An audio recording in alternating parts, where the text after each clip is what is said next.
नमस्कार दोस्तों, स्वागत है आपका focus SC railway YouTube channel पर। आज के हम इस वीडियो में आपके लिए एनटीपीसी फेज 2 का फर्स्ट शिफ्ट और सेकंड का आपका जो एग्ज़ाम ख़त्म हुआ है उसका हम एनालिसिस करवाएंगे 17 जनवरी का, जिसमें हम मैथ, रीजनिंग, जीके, जीएस के सारे महत्वपूर्ण प्रश्नों को हल कराएंगे। और दोस्तों एक ही वीडियो में दोनों शिफ्ट का कवर करेंगे और उससे रिलेटेड जितने भी मैं प्रश्न कराऊंगा उससे रिलेटेड एक्स्ट्रा फैक्ट भी बताऊंगा और संभावित प्रश्न भी बताऊंगा कि ये वाला प्रश्न पूछा गया है तो इससे रिलेटेड अभी ये प्रश्न पूछ सकता है। इसलिए दोस्तों जिनका फेज़ 3 या फेज़ 4 में एग्ज़ाम होने वाला है वो लोग इसको देख के जाएं, क्योंकि यहाँ से पता चलेगा कि ये वाला प्रश्न इससे रिलेटेड है तो इससे एक्स्ट्रा फैक्ट में ये पूछ सकता है। इसलिए पूरा वीडियो आप लास्ट तक जरूर देखिएगा, आप लोगों के लिए बहुत ही हेल्पफुल होने वाला है जिन लोगों का आगामी एग्जाम है। देखिए ये प्रश्न पूछा गया था, हड़प्पा सभ्यता के संस्थापक तो कौन से? ये दयाराम साहनी थे। ये देखिए ये आपका हिस्ट्री से रिलेटेड है, आपका यहाँ से पूछ सकता है, जो भी है जीके के रिलेटेड है तो यहाँ से पूछेगा हड़प्पा सभ्यता के संस्थापक तो दयाराम साहनी थे। देखिए चंद्रयान 2 कहाँ से लॉन्च किया गया था? तो ये कहाँ से किया गया था? श्रीहरिकोटा से। तो देखिए चंद्रयान 2 से रिलेटेड है तो अगर पूछ सकता है चंद्रयान जो 2 है ये किसके द्वारा लॉन्च किया गया था, तो आपका लिख लीजिएगा GSLV, ठीक है, GSLV आपका क्या था? एम के क्या था? थर्ड। ये चंद्रयान 2 लॉन्च किया गया था। अगर चंद्रयान 1 की बात करेगा तो आप क्या लिखिएगा? देखिए ये किसे लॉन्च किया गया था? PSLV, ठीक है, PSLV C11 के द्वारा लॉन्च किया गया था। देखिए ये एम के थर्ड है, ठीक है, ये एम के थर्ड द्वारा आपका GSLV एम के थर्ड द्वारा चंद्रयान 2 को लॉन्च किया गया था। और चंद्रयान 1 के बारे में पूछता है तो PSLV C11 के द्वारा लॉन्च किया गया था। देखिए अगर आपका पूछ सकता है कि मंगलयान, ठीक है, आपका क्या पूछ सकता है? मंगलयान से रिलेटेड। तो आपका अगर पूछेगा मंगलयान जो है ये किससे लॉन्च किया गया था, आप इसको लिख लीजिएगा। तो ये हमारा था PSLV, आपका ये क्या था? C25, ये इसके द्वारा लॉन्च किया गया था। सारी चीज़ें आप नोट कर लीजिएगा क्योंकि बहुत ही इंपॉर्टेंट प्रश्न जिन लोगों का आगामी एग्जाम है उनके लिए बहुत ही हेल्पफुल होगा।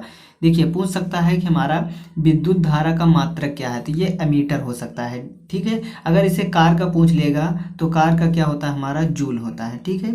और वाट का क्या होता है? आपका ये शक्ति का मात्रक होता है। किसका होता है? वाट जो होता है ये शक्ति का मात्रक होता है। ये मात्रक आपसे पूछ सकता है, ज़्यादा इसमें हार्ड नहीं पूछेगा, बस आपको रिलेटेड ही पूछेगा, आप लोग इसको अच्छे से कर पाएंगे। जैसे अब पूछा गया है विभवांतर का मात्रक क्या होता है? वोल्ट होता है।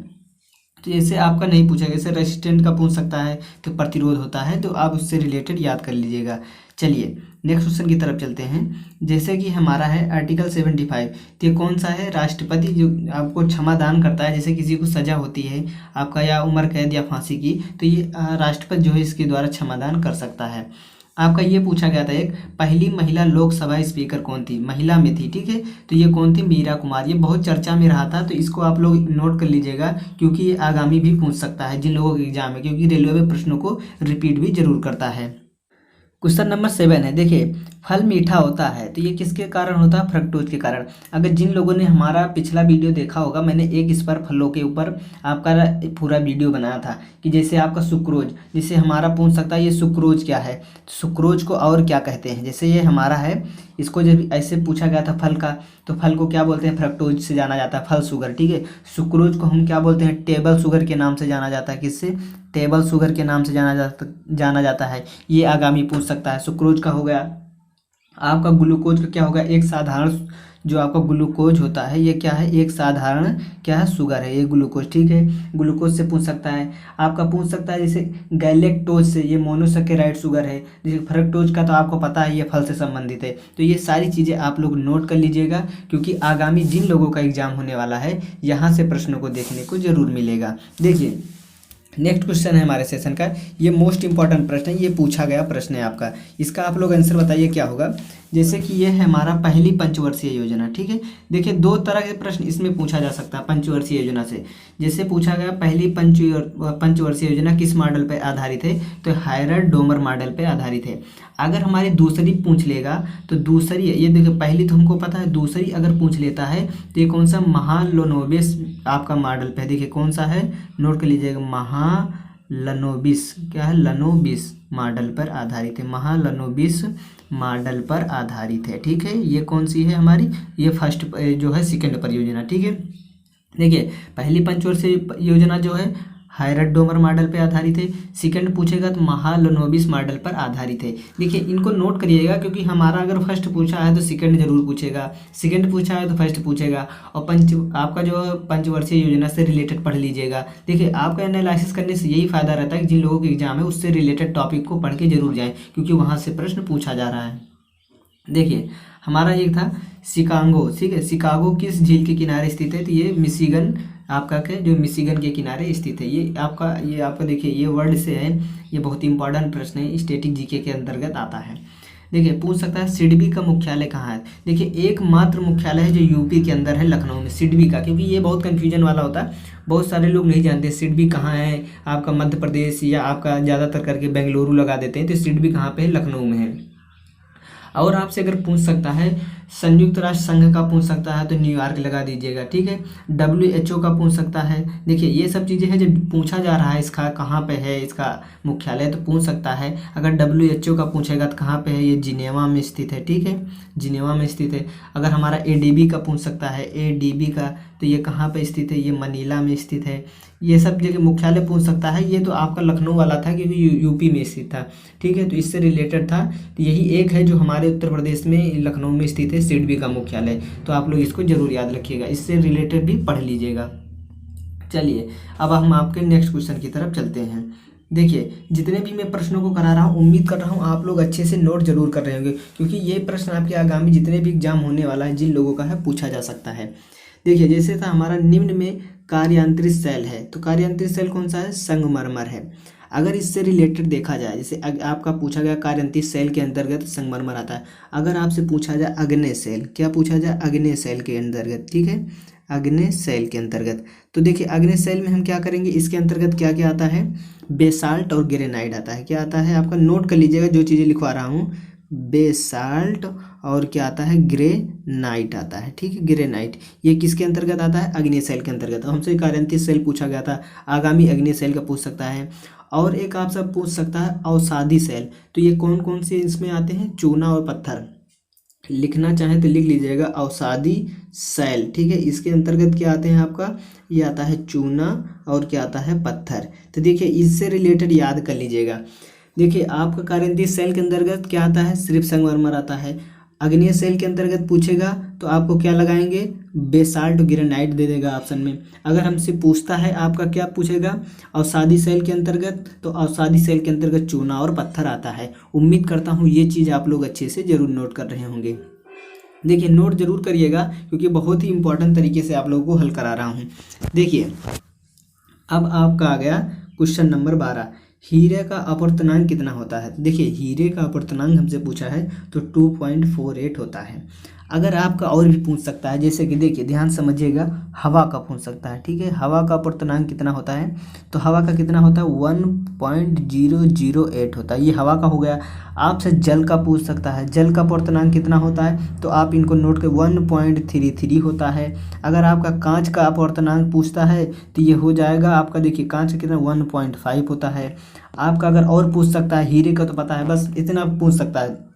हवा का 1.0, जल का 1.33, कांच का 1.5। तो आप लोग इसको अच्छे से ज़रूर नोट कर दीजिएगा। चलिए अब हम रीजनिंग और मैथ के प्रश्नों की तरफ चलते हैं।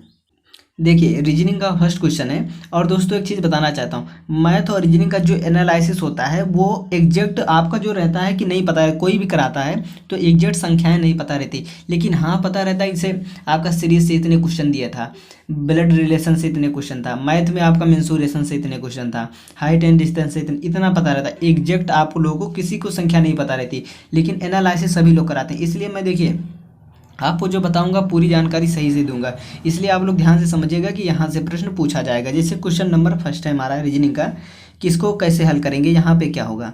तो देखिए बहुत यूनिक प्रश्न है, अब इसको बहुत कम बच्चे कर पाएंगे, क्योंकि अगर आप लोग खुद से कोशिश करके जरूर देख लीजिएगा। देखिए यहाँ हम देखें तो ये सीरीज बन रही, 4 का क्या हो रहा है? 3 गुना, तो 4 3 12 हो रहा है, 3 गुना हो गया। और देखें 24 का 12 हो गया। तो 12 में हमारा देखिए 18 कैसे हो रहा, तो देखिए ये 1.5 गुना हो रहा, मतलब देखिए 12 का हम कितना करेंगे 1.5 गुना, मतलब 3 का आधा 1.5, तो ये कितना हो जाएगा 18 हो जा रहा है। तो मतलब यहाँ पे 18 आ रहा।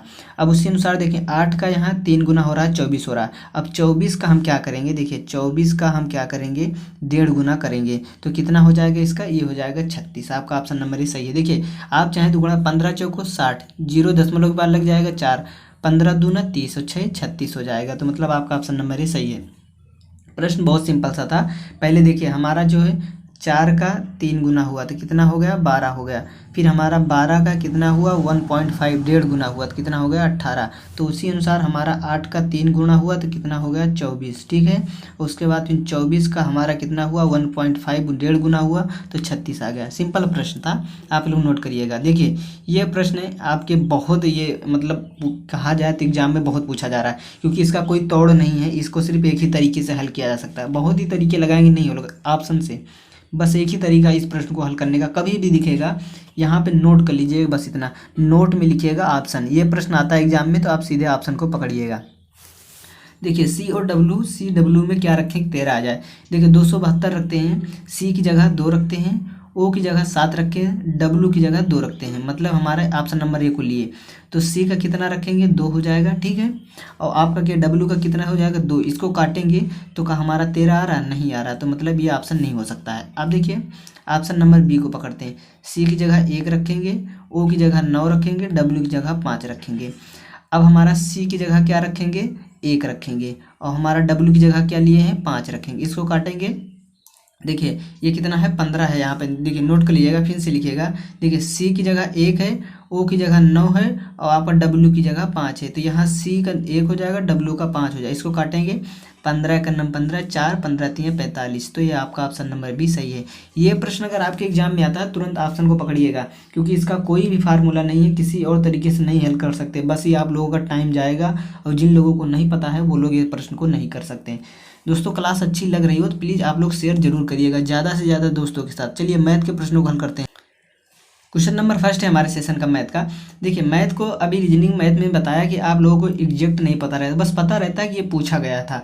जैसे कि है 1 से 50 तक अभाज्य संख्याएं, तो आपको यहाँ से प्राइम नंबर मतलब अभाज्य संख्याएं जो हैं आप लिख के रख लीजिए कि प्रश्न जितने भी लोग पेपर हो रहा पूछा जरूर जाएगा, अभाज्य संख्याएं 100% पूछी जाएंगी। तो देखिए यहाँ से सारे डाउट क्लियर कर दे रहे हैं आप लोगों को, इसको वहाँ एग्जाम में निकालेंगे नहीं, 1 2 करके निकालेंगे। देखिए अगर पूछता है 1 से 25 तक, ठीक है, 1 से 25 तक अभाज्य संख्या पूछेगा तो 9 लिखिएगा। अगर 25 से पूछता है आपका 50 तक अभाज्य संख्या तो डायरेक्ट 6 होता है, ठीक है। और हमारा 50 से पूछता है 75 तक अभाज्य संख्या तो कितना होता है 6 होता है। और अगर हमारा 75 से पूछ लेगा 100 तक अभाज्य संख्या कितना होता है तो कितना होता है 4 होता है। बस इनको नोट कर लीजिएगा, आप लोग स्क्रीनशॉट ले लीजिएगा कि 1 से 25 तक 9 होता है, 25 से 50 तक 6 होता है, 50 से 75 तक 6 होता है, 75 से 100 तक 4 होता है। अब जैसे हमारा 1 से 50 तक पूछा गया है तो देखिए 1 से 25 तक 9 हो गया, 25 से 50 तक 6 हो गया, तो दोनों को जोड़ेंगे तो टोटल 15 आ जाएगा, 9 6 15 हो गया, इन दोनों को जोड़ेंगे। तो देखिए हमारा कहने का मतलब यही है कि आप लोग नोट जरूर करें, क्योंकि जो चीज़ें मैं बता रहा हूँ जिन लोगों का एग्जाम है उनके लिए ये बहुत ही अच्छा रामबाण सिद्ध होगा, बहुत ही अच्छे से प्रश्नों को करके आएंगे। देखिए नेक्स्ट क्वेश्चन था 3 अंकों की संख्या ज्ञात कीजिए। अब बहुत सारे लोग उसको जो है पेपर में लिखना चालू करेंगे, अपना जो भी हल करने के लिए मिला रहेगा उसमें लिखना चालू करेंगे। देखिए नहीं करना, ये चीज़ें एग्जाम में चीज़ें नहीं की जा सकती हैं, बहुत ही अच्छा तरीका बता रहा हूँ। देखिए एक आप लोगों का अच्छा तरीका, जैसे 3 अंकों की तो 100 से स्टार्ट होगा, 3 अंकों से कहाँ तक जाएगा 999 तक। तो आप एक चीज़ करिए, क्या करिएगा अंतिम संख्या, ठीक है, अंतिम संख्या माइनस उसके बाद क्या करिएगा प्रारंभिक संख्या, प्रारंभिक की संख्या कितनी है 100, और आपका क्या करिएगा +1, इसको जब करेंगे तो कितना आ जाएगा हमारा, ये आ जाएगा 900। तो आपका ऑप्शन नंबर ये सही है। देखिए क्या है तरीका आप लोग समझिए, कभी भी पूछता संख्या 2 अंकों की, 3 अंकों की, 4 अंकों की, 10 अंकों की, 5 अंकों की, देखिए क्या करिएगा आप करेंगे पहले प्रारंभिक संख्या, ठीक है, और आपका माइनस अंतिम संख्या, उसके बाद क्या करेंगे +1 करेंगे। कोई भी संख्या पूछता है, जैसे अभी आपका पूछ ले 1 अंक की संख्या तो कितने से चालू होती है 1 से लेकर के 9 तक 1 अंकों की संख्या, तो प्रारंभिक संख्या कितनी है आपका, देखिए आपका क्या है, देखिए अंतिम संख्या यहाँ पे फार्मूले में सही कर लीजिएगा। देखिए अंतिम संख्या माइनस प्रारंभिक संख्या और प्लस में 1 करिएगा। जैसे एक अंक का पूछ रहा है तो 1 से ले करके हमारा कितने तक, 9 तक। तो हमारा देखिए अंतिम संख्या कितनी है, 9। प्रारंभिक संख्या हमारी कितनी है, 1 है, ठीक है। और +1 करेंगे तो ये हमारा कितना आ जाएगा, 9 आ जाएगा। छोटी चीज़ें तो निकाल सकते हैं। अभी जैसे हमारा ये 3 अंकों की पूछा था तो 100 से लेकर के 999 तक 3 अंकों की संख्या होती है। हमारी अंतिम संख्या क्या है, 999, और प्रारंभिक संख्या क्या है, 100 + 1 करेंगे तो हम इसको माइनस करेंगे तो 900 आ जाएगा। आपका ऑप्शन नंबर ए सही है। उम्मीद करता हूँ जो चीज़ें मैं करा रहा हूँ आप लोग ज़रूर नोट कर रहे होंगे, क्योंकि आप लोग के लिए रामबाण जरूर सिद्ध होगा। जो चीज़ें मैं नोट करा रहा हूँ आप इन सारे फार्मूले को एक बार लिख जरूर लीजिएगा जिन लोगों को आगामी एग्जाम में। देखिए कुछ प्रश्न और पूछे गए थे वो आप लोग आसानी से कर देते। जैसे किसी आपका क्रयमूल्य विक्रय मूल्य के बराबर है, विक्रय मूल्य 4 है, क्रय मूल्य के 5 के बराबर है, इसे पूछा गया था। सिंपल टाइप के प्रश्न या जोड़ घटाव टाइप के पूछा गया था दशमलव में। उन प्रश्नों को आप कर लेते थे। मैं उन्हीं प्रश्नों को लाया हूँ जिससे आप लोग बहुत सारी जानकारी मिले कम समय में। दोस्तों अगर क्लास अच्छी लगी हो तो प्लीज़ आप लोग शेयर इस वीडियो को ज़्यादा से ज़्यादा कर दीजिएगा और लाइक कर लीजिएगा जिन लोगों ने लास्ट तक ये वीडियो देखा होगा। चलिए दोस्तों फिर मिलेंगे आप लोग इससे अच्छी और महत्वपूर्ण एनालिसिस के साथ। तब तक के लिए दोस्तों आप लोगों का धन्यवाद।